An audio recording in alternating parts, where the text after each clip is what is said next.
Thank you, Mr. Chairman, and thank you for your leadership on this subject. I appreciate your inclusion of some of us who are very interested in this. Gentlemen, thank you for your time. We, as members, represent 700,000 or so individuals, citizens who all have concerns about this. Parents, teachers, law enforcement, first responders, educators. This is a real problem. It's a real urgent problem. And I presume that after our discussion so far today that we're on the same page when it comes to this issue of addressing the vulnerabilities in the international mail system. Am I correct? Do we have a consensus that we need to address this issue? Yes, sir. Yeah. I know that seems like a kind of a slam dunk question, but in reality, we've got to be on the same page here and work together to figure this out. 318 million international packages enter the U.S. with no advanced electronic data or shipper or recipient name, address, or contents. That is a huge number, and we simply can't continue to allow this to happen. It's very obvious to me that China, Southeast Asia, those that are responsible for sending this into our country don't care and have done everything in their power to make sure that these synthetic opioids like fentanyl and carfentanil continue to get into our country. Mr. Higgins made a point that that fentanyl is 50 times as potent as heroin.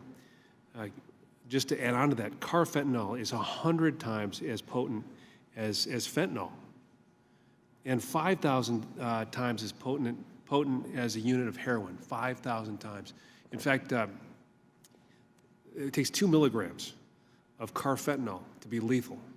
And this package of sweetener has 1,000 milligrams in it. So it's just amazing how small it can be, and how that illustration is how much can be sent into this country and how lethal it can be. We've got a big job in our hands to get a hold of this, and that's why I'm working with my associates here, my colleagues in the Congress to introduce a bill that would close the loophole and make it harder for these drugs to enter illegally. And I'm glad to pick up where Representative Teaberry left off on the STOP Act, and also work with my colleague, Representative Faso, on this subject. It's designed to stop dangerous synthetic drugs like fentanyl and carfentanil from being shipped through our borders.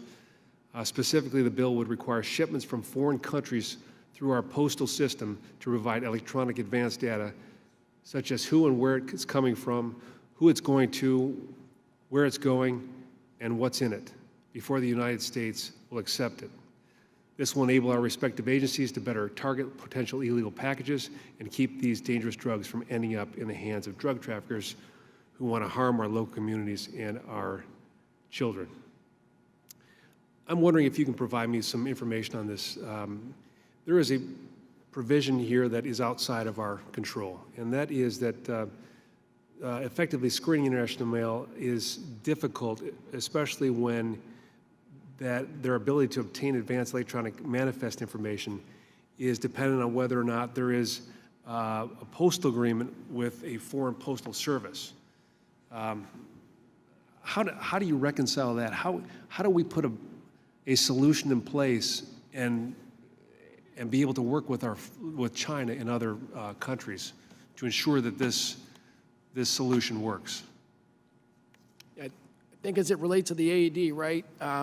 I'll go back. Our focus has been, again, on this top 20, I'll keep saying it, represents 90% of the volume. China is certainly in that.